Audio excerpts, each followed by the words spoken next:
Okay. Hello, everybody. This is William Becker with Metaphysical Insights, and welcome to my first of hopefully many shows. Please forgive any technical difficulties.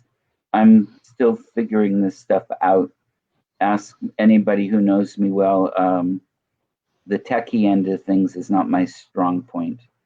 My guest today is much better at the tech than I am.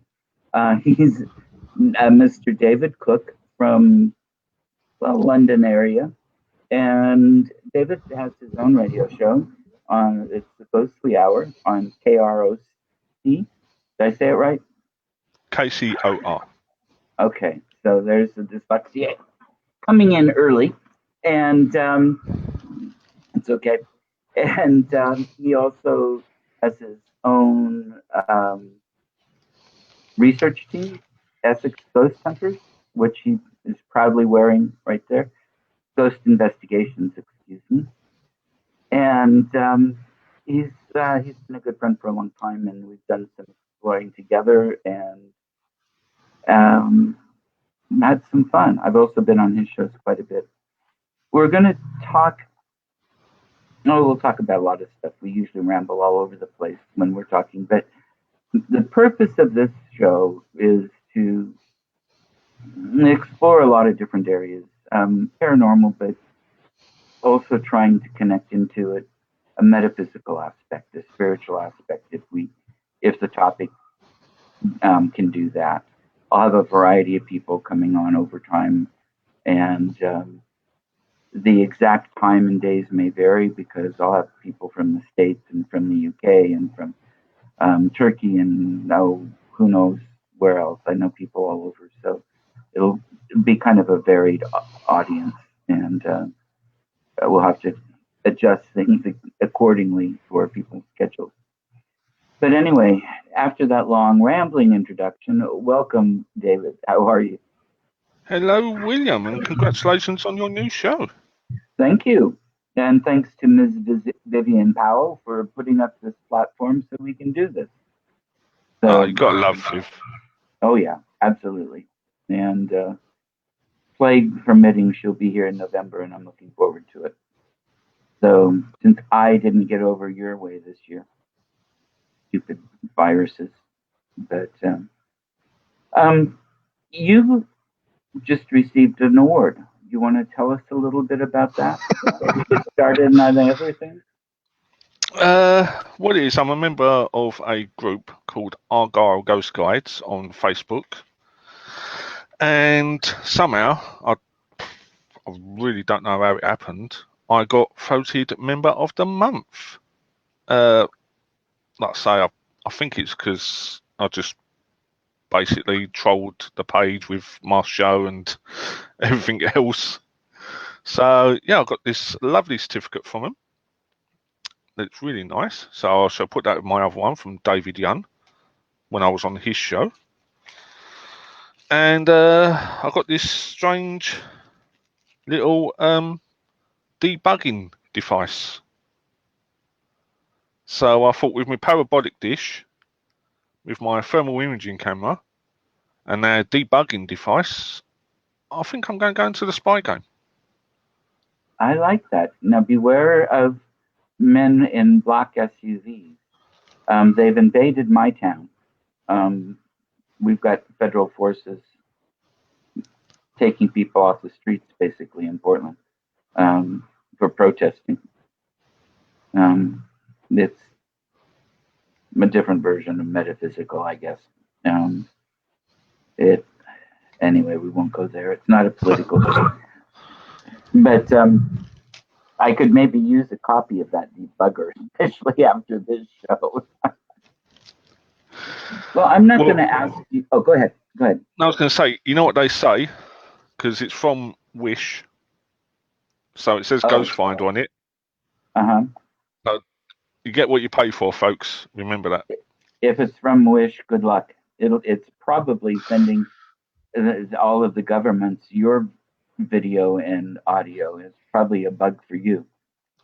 But I do appreciate being voted Member of the Month, though, and the fact that Argyle Ghost Guides do actually do a little thing like this, because there's not many groups on Facebook that actually sort of do stuff for their members. So it's a great group. If you get a chance, go say hello to them. They're fantastic people, and honestly, you will not regret it. Great. No, actually, before we get lost and I forget, why don't you tell people how they can find them and find you on Facebook and such, so they can get some of that information out there early about your contact. Well, Argyle Ghost Guides, you can either type in AGG or Argyle Ghost Guides. There is a short question now, but don't worry, it's nothing personal. It's just to make sure you're going to be respectful in the group. For my ones, obviously I've got Essex Ghost Investigations on Facebook. I've got the Ghostly Hour on Facebook, as well as my own David Cook page. If not, you can go on kcorradio.com. Show there, the Ghostly Hour, 2 p.m. Pacific, 5 p.m. Eastern, 10 p.m. UK on Sundays. You'll find all my information there, my email, my Facebook, my Twitter account. So all the information's there if you want to get in touch. And I encourage people to listen to the show too. I've been on several times. Another good friend of mine was just on again last week. Matt. Yeah, Mr. Matt Pike. And others. David does a really good show. So I encourage people to tune in. Now, you're welcome. I'm not going to do the normal questions and how did you get involved and what's your scariest adventure and blah, blah, blah. Those are important questions, but they've been asked and answered with you many times in many places. So we'll start a little differently with you. One of the places right by you, and was in my backyard almost literally when I stayed for a few days to visit with you, is Barking Abbey. Now, this is an abbey that goes back 7th century, I believe. Wasn't it originally built 649 or something like that? 666 AD. That's right. And no, that is not the mark of the beast. That's a mistranslation.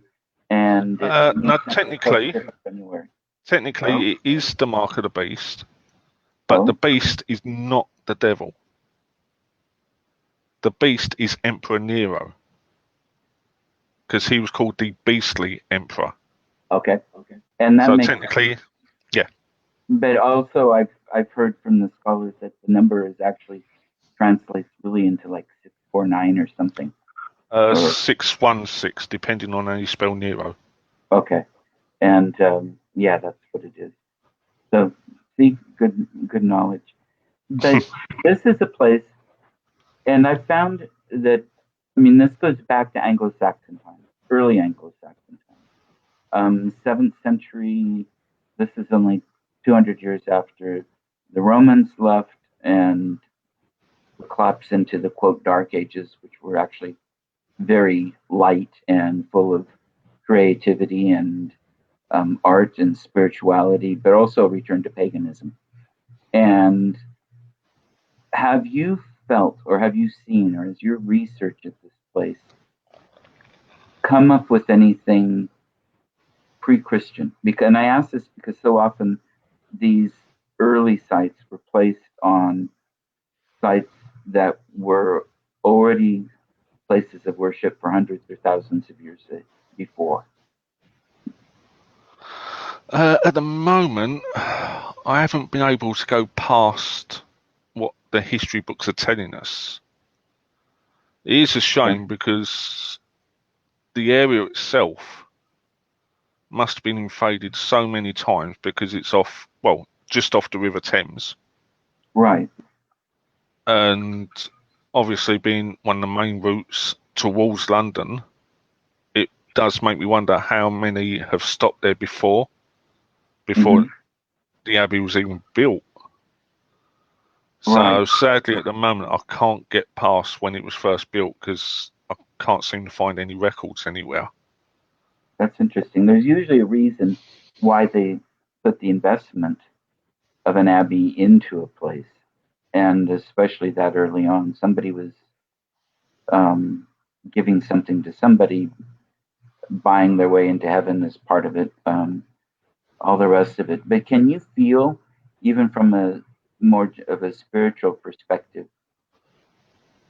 any what do you pick up there? I guess is what I'm trying to ask from a metaphysical and spiritual perspective.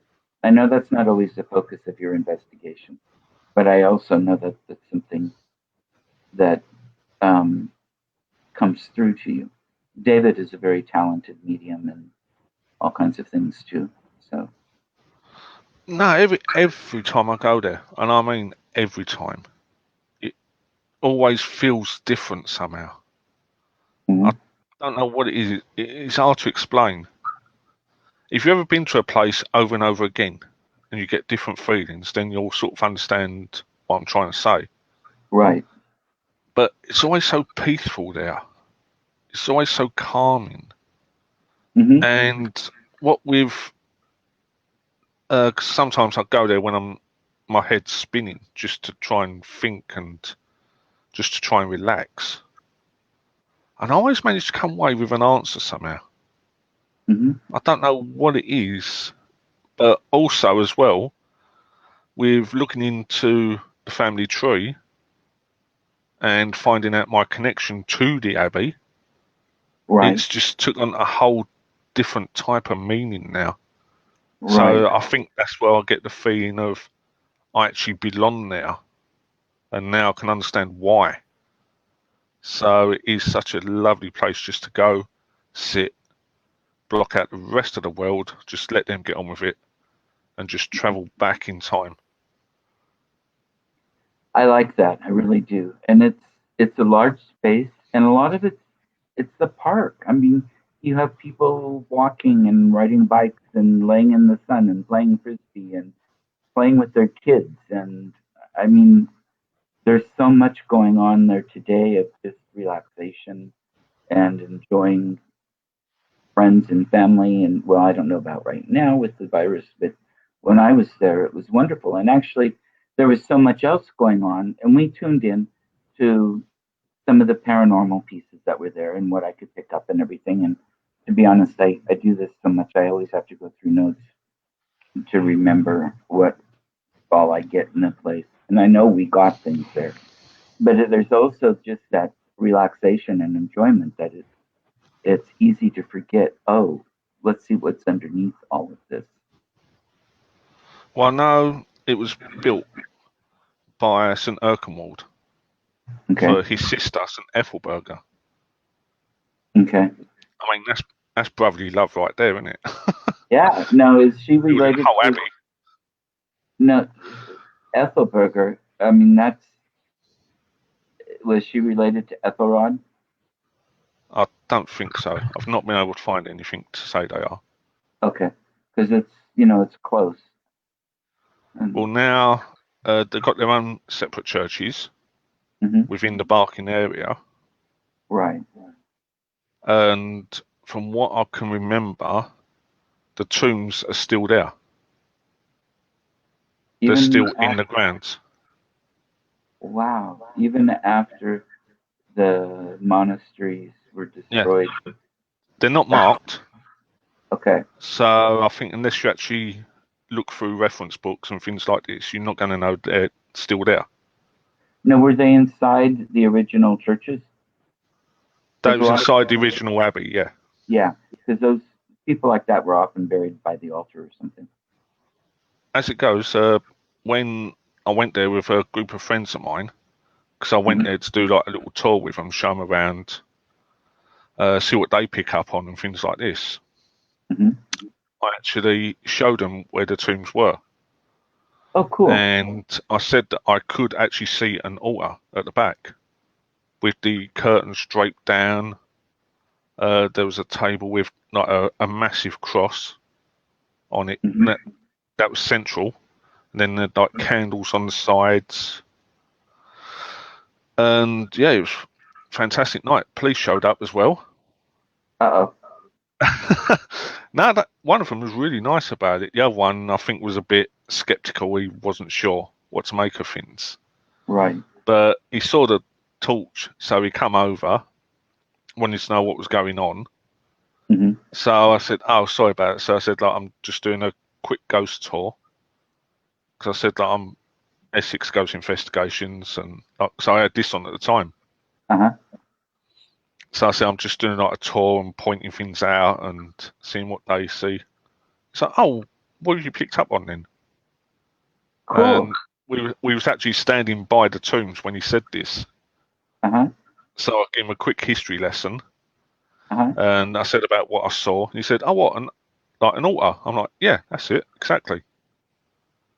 He's like, "Oh, okay. Like, well, we'll just see some lights over there." I said, "Yeah, they're with me." "Oh, okay. Have a good evening," and walked away. Fantastic. You know, most of the police I've met in England have been interested in the paranormal. There haven't been It's that many I've met, but I've had a few friends. no, they were brilliant. I must admit, they Uh-huh. was because they stayed around, they chatted with us. There was no negativity from them. Like I say, one of them was a bit quiet because I think he was a bit skeptical. Uh-huh. But the other one was chatting away to us, and no, he knew we weren't there to deface it in any way. We was there respectfully. We was just Mm-hmm. doing an investigation. Just left us to it. Fantastic. Because if I remember right, it's not fenced off in any way. You can get in there any time of the day or night. Yep, it's Most open 24/7. Yeah. And so it's an interesting area, an interesting town anyway. There's so many different layers of history, and I love the cosmopolitanism of that particular just general vicinity. You walk out of it and you've got all kinds of different cultures and people and pubs and markets and you name it going on. It's fun. Well, like I said to you as well, when I was doing a bit of research about the surrounding area, Mm-hmm. we've actually lost streets. There was buildings literally right in front of Curfew Tower. Wow. I'm glad there aren't any more. Oh yeah, I must admit that as well. And on the greens either side, Mm-hmm. there was buildings and rope works and everything else all basically surrounding this abbey. Mm-hmm. But now they've opened it up so everyone can sit around and hopefully enjoy it. I'd like to do an archaeological investigation of that. I'm Oh, not a that'd be trained good. archaeologist, but I'd like to be in on a dig with trained archaeologists. You need to get Time Team back together and get them out there. Well, when I was showing my friends around, we actually went to one of the side entrances where I believe the first ever person buried is right next to it. Oh, wow. And I could see these, I don't, well, the only thing I could describe them as is monks with hoods.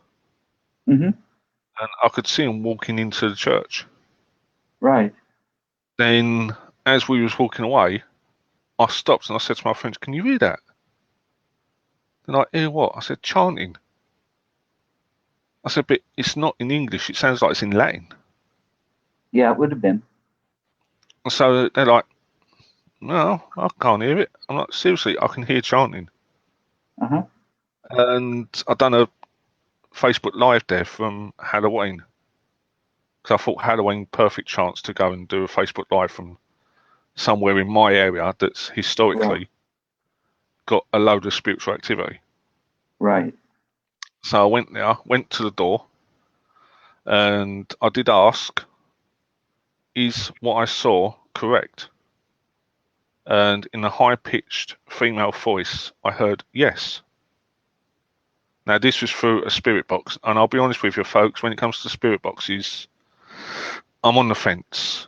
I'm Mm-hmm. still not sure. I've got some good results, but there's other results that ain't been good, so I'm still not sure about it over here in the UK mainly. Right. So then I walked around the back of the tomb Uh-huh. because something told me I had to go around there. I don't know what, but I walked around the back of the tomb, and I had my nephew Danny with me. Mm-hmm. And as he walked past, the light that we had formed a shadow on the tomb.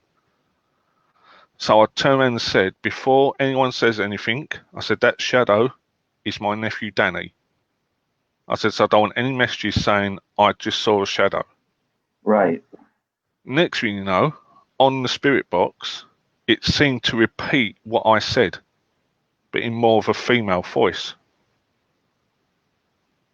Now, the reason why I say I believe it was a voice and not the radio is because when you hear someone say, I see the shadow, that's going to take at least possibly 5, 6, 7 different radio frequencies to go through. Right. And to go through that many frequencies at the same tone of voice is highly unlikely, because you will get some sort of difference. It'll either be a higher or lower tone. Right. Or there'll be a break. But this was a complete sentence, all the same tone, so that's what makes me personally believe The it was a rhythm voice. fit and everything else. Yeah. Fantastic. Well, what about some of the other places around there, or that you have gone? We went to some of the manor houses around there, often which would have a spiritual side to them. But what other places have you gotten to that you've been able to feel more of, not just the presence or the daily life or the activity of who's there, but more of the spiritual aspect of it, whatever it is, whatever the spirituality. Oh, I think one of the best ones I've done, and next time you're over, I'll see if there's any tours going on, Mm-hmm. is Coalhouse Fort in Tilbury. Okay. Now I know the grounds of Coalhouse Fort actually predate Roman times. Okay. Now we're getting into my kind of timeline then. Yeah, We and can it's get actually been reports Uh-huh. of Roman soldiers being seen walking through the tunnels at Coalhouse Fort. Fantastic. And if you start getting into Neolithic or Mesolithic, then I'm really happy. I won't be surprised if it actually goes back that far. Okay. And for those who don't know where Coalhouse Fort is, a quick reference for you. If you have a look at the film Batman Begins, the scene where Christian Bale is fighting the prisoners, that was actually filmed at Coalhouse Fort. Okay. So if you're not sure, just take a quick look at that film. It's at the beginning, so you ain't got to go too far into the film. But yeah, that was filmed at Coalhouse Fort. So is it an old prison? No, basically it's an old combat fort to Okay. defend the coastline. Yeah. And it's been there for hundreds and hundreds of years. Mm. I wonder. No, the site goes back pre-Roman.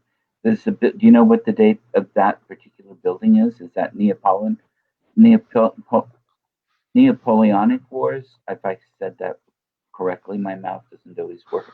I can't remember the exact date, to be honest. I know the fort is the most recent one, but I know there's been forts before that built on the same Right. grounds. Right. Well, it probably goes. Yeah, I would imagine it goes back to pre-Spanish Armada days, but the batter, some kind of fortification. But just with the buildings, I was just wondering, because I know that during the wars with Napoleon, a lot of redoubts and such were built, a lot of forts. Well, I got caught in a love triangle there. You did at the fort? Yeah. In a physical or metaphysical way? Bit of both, really. Okay. It actually affected me physically. Uh-huh. Basically, there's a place called the Latrines in Coalhouse Fort, and it was room 8. Okay. And that supposedly is the most haunted room in the whole building. That's the bathroom. So, don't think so. Latrines? I should have said toilets, not bathrooms. Well, there are toilets there as well, but Okay. these are rooms that are just before you go into it. Okay. So they just call the whole thing the latrines. Okay. But yeah, I went into room 8. I was just sitting on the bench, just trying to get a feel for the place, just trying to go back to see what it was like. And I had the laser thermometer in this hand. Mm-hmm. Thankfully, I had a phone in my pocket. And I'll get to that in a sec. But don't worry, it was turned off. And I'm sitting there. All of a sudden, I just started staring at one point. And usually when I start staring at one point, it's because I'm getting something. Right. Next thing I know, it felt like a soldier had walked into the room and basically just started pummeling me. Oh, that's nice of him. Yeah. And the reason why I said about the phone in my pocket is because if I didn't have the phone in my pocket, I'd be gripping my leg. So with the laser thermometer, I was gripping it tight. I Right. really was gripping it tight. Even though I felt the pain, I didn't want to show it. It's like I was saying to the soldier, okay, you're hurting me, but I don't want to show you that you're hurting me. Uh-huh. So you could actually feel these. Yeah. Okay. So eventually, a friend of mine went and got one of the people conducting the event. He basically taught me, because I could still consciously hear everything. I could still feel everything. So I wasn't actually out of it. I actually knew what was going on. Right. But he was telling me to open my eyes and everything else. Eventually I did. And he asked me what happened. So I told him about the soldier that come in. Basically felt like he was beating the crap out of me. Mm-hmm. I said, and when you come in, I basically wanted to tell you to F off. And he's gone, yeah, I understand what you mean now. I get that all the time whenever someone comes here. Oh. So I said, well, let's get me out of here. I said, because obviously I need to leave. It's affecting me. I need to leave. He's gone, yeah, good idea. So I've gone to stand up. Mm-hmm. As I've gone to stand up, I couldn't. My back was hurting that much. Wow. I could not straighten up. So I had to sit back down again. I'm like, no, just give me 5 minutes. So we just kept talking. Mm-hmm. And then eventually I said, right, let's go. Let's get me out of here. Well, if you see me walking out of that room, you would have thought I'd been going 10 rounds with Mike Tyson. I just hardly could not walk. I was bent over, holding me back, everything. So eventually got outside. Eventually sort of managed to straighten myself up and, yeah, started to feel a bit better on my back. And then it just felt like someone had a brick and just whacked it over my head. Because then all of a sudden I just got a pain right in the top of my head. And I'm like, oh, what now? Yeah. What did I do? I've just been through that. Now this. I thought, what's going on? So we got back to base, and I was having a cup of tea, just trying to calm myself down and everything. Turns out I was going through everything from the person who lived at room 8. Okay. Because he loved a nurse that worked there. Mm-hmm. But at the same time, there was a soldier who was there who loved the same woman. Mm-hmm. So he used to go into room 8 every day, beat this man up.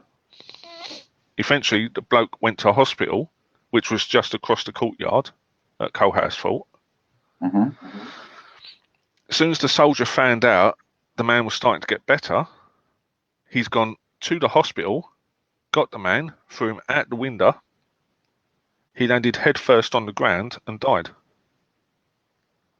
So I got caught up in a love triangle while I was there. Now, what happened to the soldier? Did he get arrested or? I don't know, to be honest. No one said anything about the soldier, and I can't find any type of sort of reference to it. Mm-hmm. But I suppose he must have got court-martialed for it, for killing One would, someone. one would hope. Yeah. But yeah, it was a really interesting night. Yeah. Yeah, the closest thing I've had to that is being shot. But that didn't hurt. Oh no, this hurt. Yeah.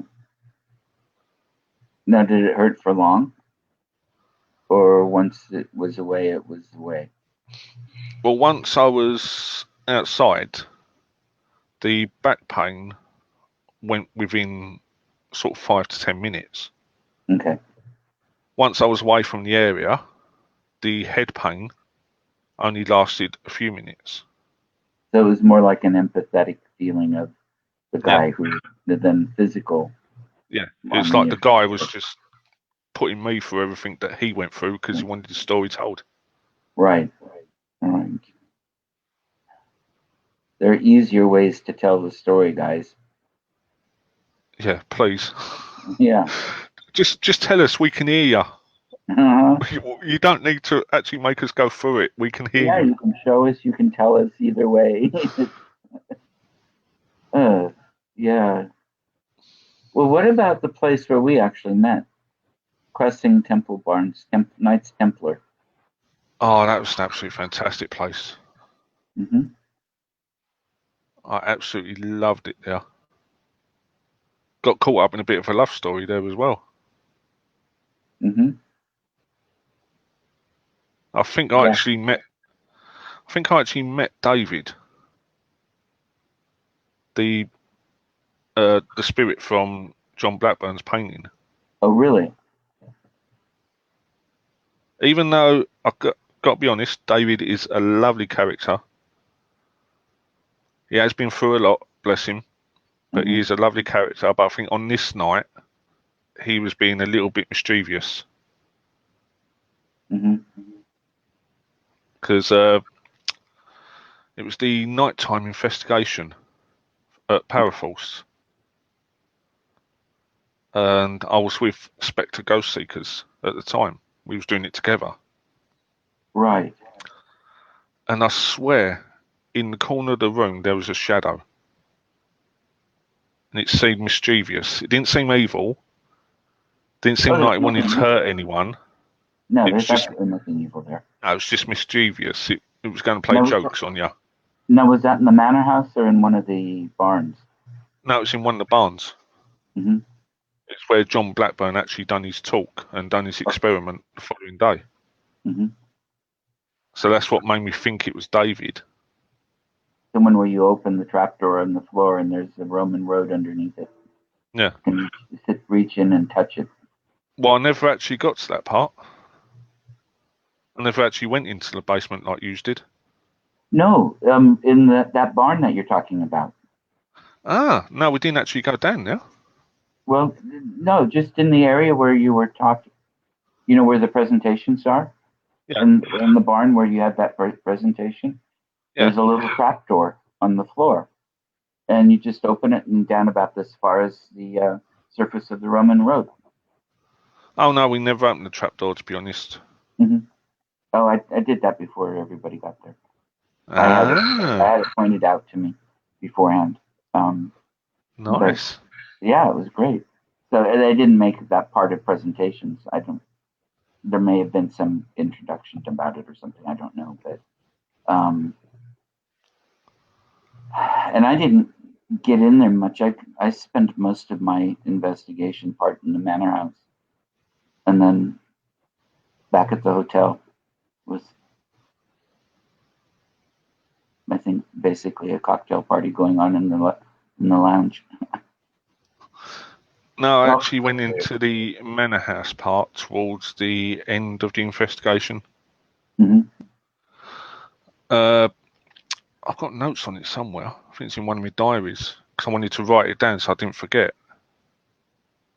And me, Paul, and Nigel actually done table tipping Oh, in okay. that actual barn Uh-huh. where John Blackburn gave his investigation. Right. Paul was picking up on things, and he done really well. I must admit, he done absolutely fantastic. So all credit to him. Hmm. And me and Nigel was doing the table tipping. Now I know for a fact when it started shaking, I knew it wasn't Nigel because his hands were slipping off the table, Hmm. and I wouldn't do anything like that because I'm a stickler for the truth. Right. And so I'm very thorough with experiments to make sure that there's nothing else that could cause it. Right. And there was times when my hands were coming off the table. So I know we wasn't doing it for a fact. And your feet weren't anywhere near it. No, we was both standing up. Our feet was slightly apart, and we was leaning forward. Hmm. So none of us was doing it. Wow. And it was quite an experience. At one point, we thought the table was going to go over. Jeez. Honestly, it was shaking that much. We thought it was just going to go. And I've never been part of something like that. We did some, there was a seance and a little bit of that with the table in Skegness, the the farm, but that was a big heavy table, and you could feel it shaking and doing things. Assuming nobody around it was doing it on purpose, but it would have been difficult to. Well, that was like down Eastbury Manor House where we went that day, Hmm. and I showed you the room that I ended up crying in. Right. And the first time I went there, that's the room where we done the Ouija board. It was the Hmm. first time I'd ever done one. Hmm. And just a quick back check for people who were wondering what went on. I basically walked into that room. I stood there for at least 5 minutes, did not say a word, did not speak to anyone. Turned around to my friend's mum, who was making sure I was okay. Uh-huh. Then I just put my cameras down, turned around and walked out. And I did not say a word. Now, according to my friend's mum, when she looked at me, she said it wasn't you. She Right. said it was like I was looking at someone who was broader, more sort of chiseled face. She said it didn't look like you. So the group leader come out, said, "Are you okay to go back in?" And I'm like, "Yeah, because I want to find out what affected me." Hmm. As I've gone to go in, I took one step, went down on a knee, and just ended up bawling my eyes out. So eventually, I got back into the room. Ouija board was set up. There was 4 people on the Ouija board. Because I said to my friend at the time, "Do you want to do this?" I said, because obviously I've been affected. Hmm. So he tried. They tried for about 5 minutes and this glass was not moving. Interesting. It did not move 1 millimeter. So I said to him, "Mate, I'll tell you what, get up, let me try since that affected me." Hmm. I asked a question and the glass started to move. And every question I asked, the glass would move more. Seemed like if anyone else asked, it wouldn't move. It was only responding to me. Okay. And it was such a weird feeling to think that it wants to talk just to me. It wants to communicate just to me because I see what went on now. Right. Plus, it managed to get inside of you, Yeah, it or managed to somebody affect did. me, Yeah. but no, Now, it was weird. do you know who it was? As far as I know, because there's been two. One inside the room, one outside the room. And they both hung themselves. Okay. It was both due to relationship issues. The one that I saw was a woman. She was only in her 20s. Okay. I see her hung by the curtain cord because I saw the stool being kicked away. Basically, I don't think she did it herself. well, from what I got, the woman was raped. She ended up pregnant by one of the dignitaries that stayed there. And because back then, having children out of wedlock was a sin, she thought she'd been shamed to herself and her fiance's family, and she couldn't bear the thought of shaming both families, so she ended up killing herself. I don't think she did. I think she was. Quite possibly. That's the story, and I mean, and it's so easy to set something up to look like. I don't know. It was just when you mentioned it, it came back strongly. No. Well, all I know is the poor gentleman who was her fiance walked into that room because that was his office. That's where he worked. And that room, do you remember me telling you about the door that's usually shut, but this time it was open? Right. That was his office at the time. And so it was done specifically so that he would find her. And it just, that was it. It just done him in. Yeah. But you see, that doesn't make sense either. If she was if she killed herself to save him and his family and her family from shame, she wouldn't have done it where he was going to be so traumatized. Well, like I say, sadly, to get back at him. Yeah, sadly, this is another thing that I can't find any kind of reference to. No, there wouldn't be, I'm sure. No, so, but I know there is a dignitary there that does not like women. Because we met him in, do you remember where we had them that afternoon tea? Yes, that was lovely. Yeah, and the room just behind that where you go up them few stairs. Right. We were sitting there, first time we went there, and this gentleman appeared to us, and the best way I can describe his voice is like Brian Blessed. That kind of tone when he speaks really loud. I don't know who Brian Blessed is. The film Flash from the 70s. Well, I'll send you a voice clip of him. Okay. Sounds good. I might it was recognize a photo of him or something. Yeah, but it was deep, it was bellowing, and he was basically telling us to get out because we did not belong there. We're commoners. So we don't belong there. Right. Women should only be there to serve food and drink. That's it. Right. And he was getting really angry. And just after we left, a friend of mine who was there said she felt burning on her hip. Oh. So when she looked, she had 3 scratch marks on her hip. Okay. And then speaking to someone else later that night, they was in that room as well, and another woman said she felt like someone had hit her across the head in the same room. So I think there's someone still there who does not like women, and I'm wondering if he's related to what happened to this poor woman. Could be. It very much could be. Could be the killer. Could very well be. Yeah. Because that's interesting.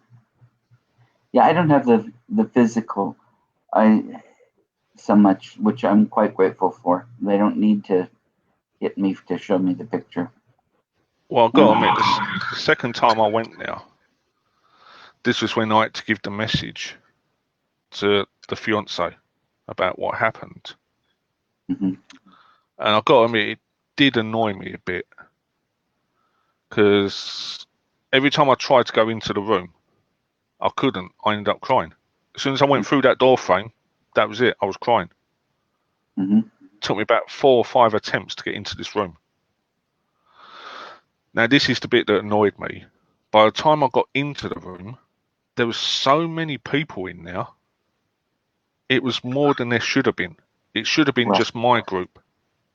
Mm-hmm. But there was more people in there. So I don't know if it got around what was going on or what. I don't know. Right. But I just felt like screaming to everyone, just get out. Get out. This isn't for you. This is not entertainment. This is not part of a show. This Right. is what I actually think I need to do this in private. Right. And they're all standing there with their bling camera phones and all filming it. And I'm thinking, no, look, people, do me a favour, go away. This is a Well, they private don't. message I have to give out. Yeah, and they don't know because nobody's told them. The person No. in charge hasn't told them anything about how to do it. And yeah.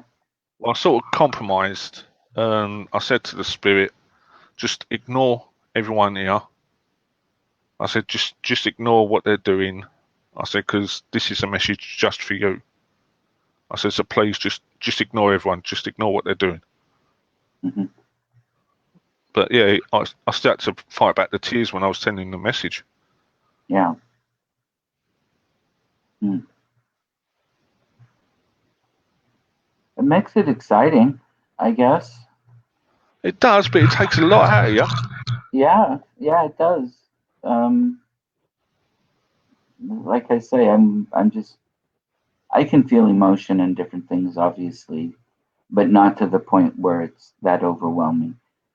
Enough that it helps complete the picture of what they're showing me, but not so much that it knocks me for a loop.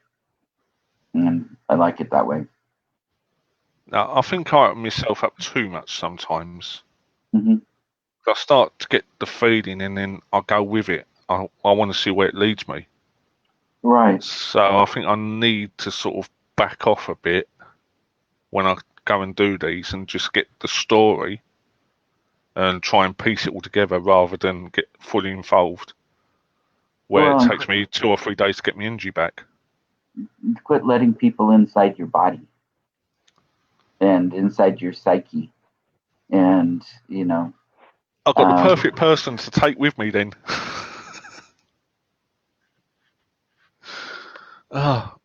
It's a so-called psychic medium okay. by the name of Stephen Lee. Okay. And it was when we was at Fant's house, he tried to do an exorcism on me. Oh. Didn't Yeah. work. Considering the spirit was not actually possessing me, but was actually standing in front of me, no, it didn't work. Well, I was going to say your personality hasn't changed a bit. So. No. Sorry, bad joke. No, I've still got about 18 voices going through my head, so they're all still there. Yeah. Oh, jeez. Yeah, that was funny. I must admit, that was funny. Did you ask him to cut you in on the profits for being part of the stage prep or prep? No, but I was thinking next time to ask not to have him in our group, because I'll be honest, every time I've took a group there and we've had him, every one of us has turned around and said to me that they just don't like him. Yeah. Yeah, you don't have to put up with people you don't want. Well, get this. You're standing on some stairs, yeah? Mm-hmm. You're standing on one foot Mm-hmm. on the edge of stairs. Mm-hmm. Your balance isn't great anyway. Mm-hmm. So I could tell on one foot, a bit of a wobble. Then all of a sudden, he drops down to the next step. What was his excuse? He got pushed. Yep. And I looked at him and I thought, nah, you fell. You didn't get pushed. No, and there's a whole way. If you would have been pushed, it would have come down differently, too. Yeah, you would have gone further. You would have gone further. There would have been more of a slip or a rapid feet trying to catch your balance. Yep. Yeah. People like that really bother me because it gives all of us legitimate mediums out there a bad name. I mean, there's a reason why people are so skeptical about what we do from a medium and psychic standpoint. And it's because the history of charlatans and frauds goes back as long as there's a history. They're always going to be here, unfortunately. Mm-hmm. As it goes, there is a good film called The Awakening, and it actually shows a female who goes round all these places where they're doing sort of like seances and things like this and proving how they are doing it. Oh, okay. It is a really good film. I'm not going to say any more than that because there's a lovely twist in it that even I didn't see coming. If you could, well, let me see. I don't think we have anybody listening, but I'm going to type this up anyway.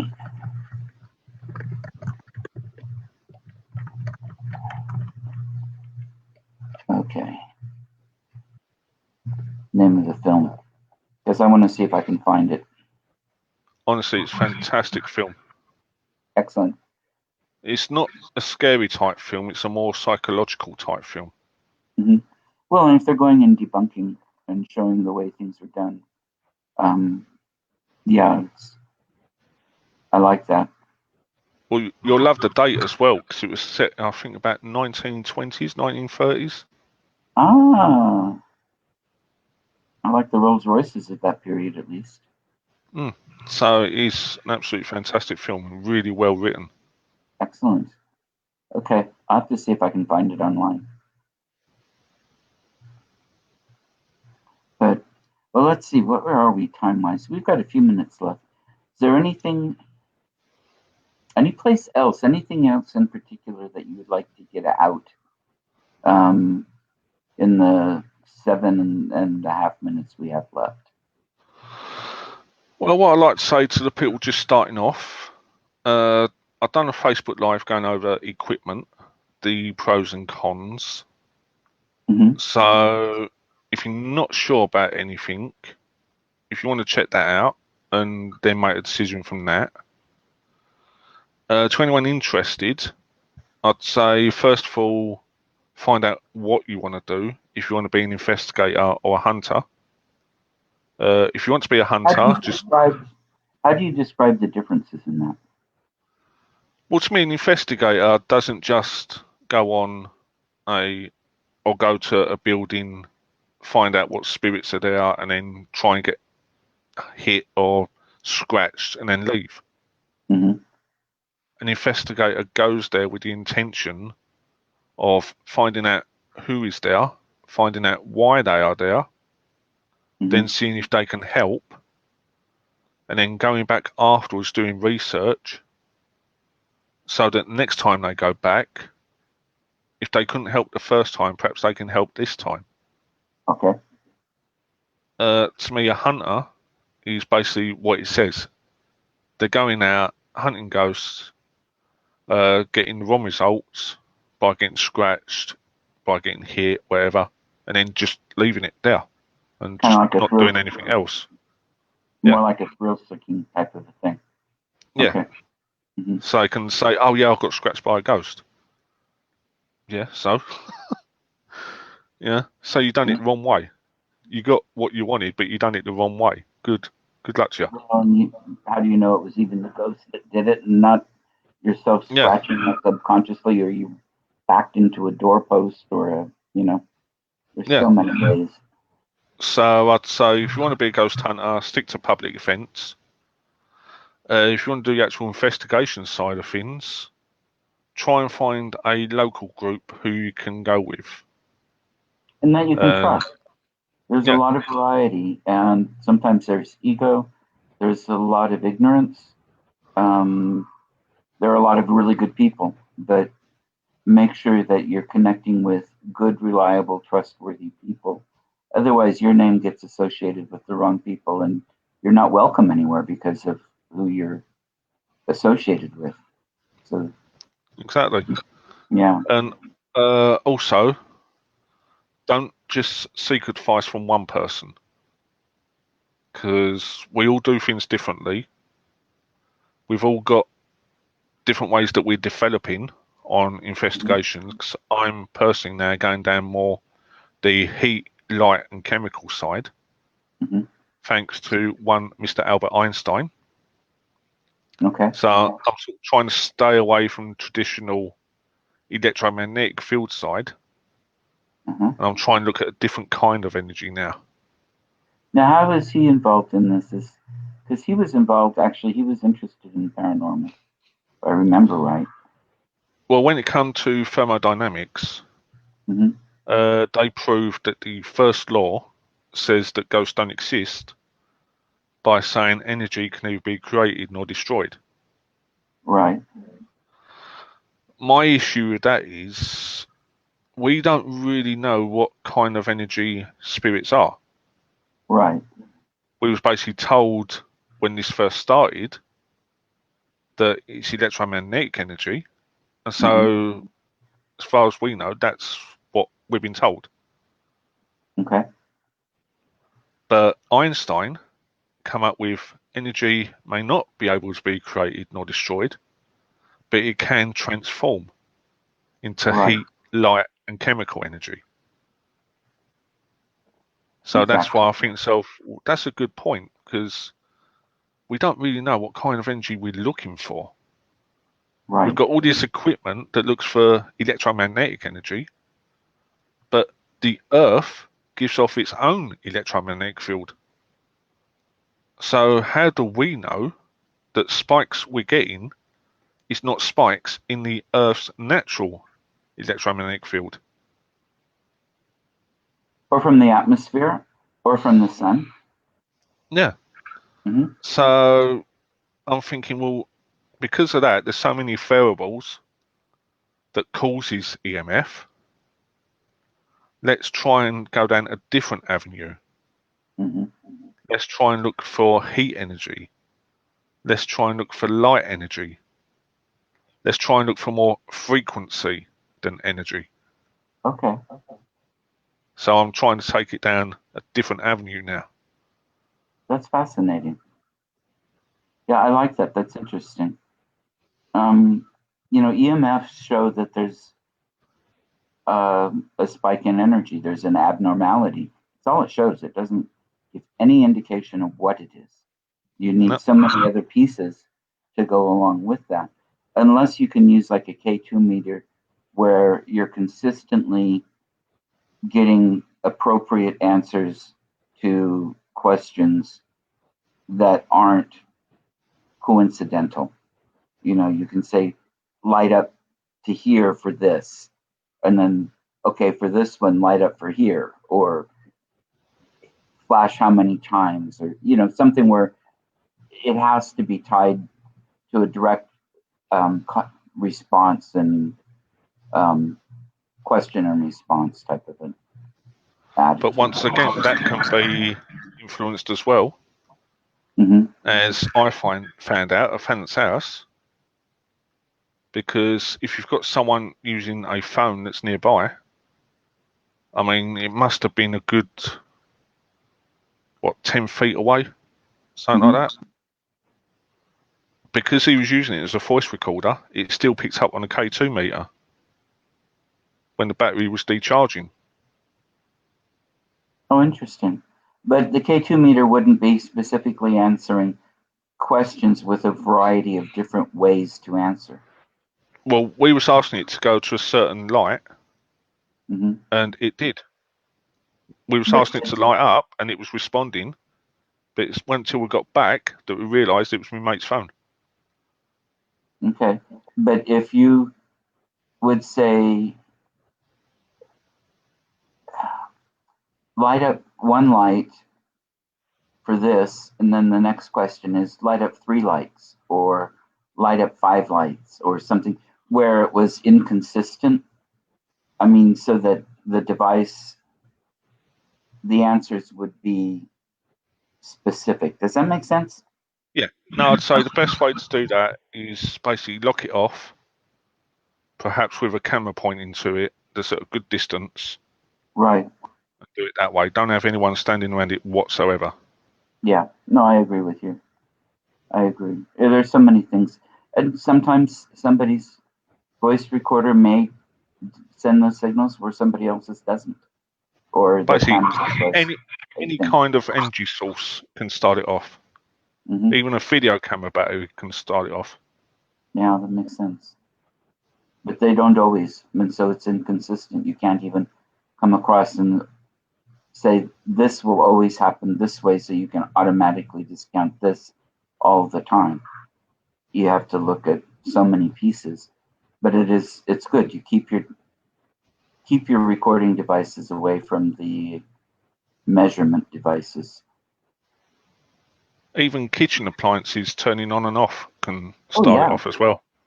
Absolutely. Refrigerators and such. Just Yep. part of why you want to do sweeps ahead of time and see how big of an effect they have and for how far. TVs, radios sometimes, and some of that depends on how well the house is wired or isn't. So, yeah, I know of cases where they said, no, it's not ghosts. You need to get an electrician in here. Yeah. And, well, we're just past an hour. I want to thank you so very much. And again, put out your contact information. Yep. You can find me on Facebook through Essex Ghost Investigations, Ghost Leo, or David Cook.